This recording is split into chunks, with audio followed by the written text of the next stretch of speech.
तुम्ही एवढे वर्ष झाले माझ्या व्हिडिओज बघतायत, माझे हेल्पिंग व्हिडिओज बघतायत, सगळं काही मी तुमच्याशी शेअर करतो.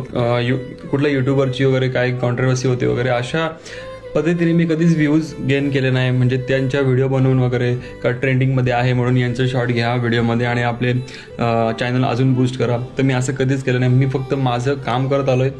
मी कधीच अशा चुकीच्या व्हिडिओ कधीच अपलोड केल्या नाही. मी फक्त हेल्पिंग करतो आणि त्याच मी व्हिडिओ अपलोड करतो, बस एवढंच. जेव्हा मी काल व्हिडिओ एडिट करत होतो ना, तेव्हा मी अनुराग भाईची व्हिडिओ बघितली. ॲक्च्युली त्यांना मी तेव्हापासून फॉलो करतो, जेव्हा त्यांची पहिली त्यांनी बाईक घेतली होती तिथून मी त्यांना फॉलो करतो.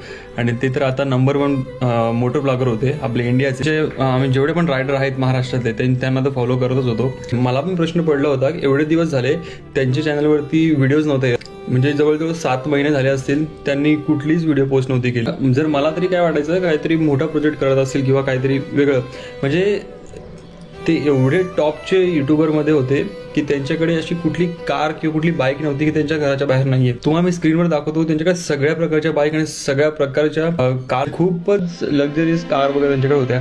म्हणजे आपल्या सामान्य माणसाचं ड्रीम असतं ते त्यांनी अचीव केलं होतं, ते पण कमी वयामध्ये.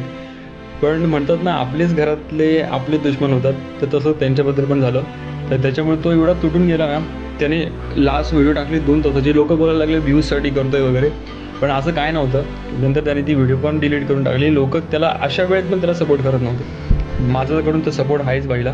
आणि कालची त्यांनी लाईव्हमध्ये त्यांनी जो तुम्ही स्टार्टिंगची क्लिप बघितली, यूट्यूबला लाईव्ह होता आणि त्याच्यावरती तो गाडी पण चालत होता आणि डायरेक्ट एवढ्या स्पीडला त्यांनी गाडी डिवायडरला ठोकली.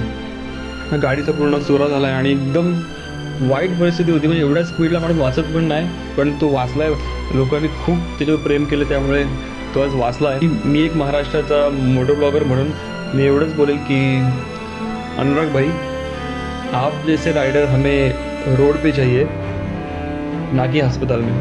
तो गेट वेल सुन भाई, आप जल्दी कम बैक करो, हम सब आपके साथ हैं. झूठा माई थारो बाप झूठा सकल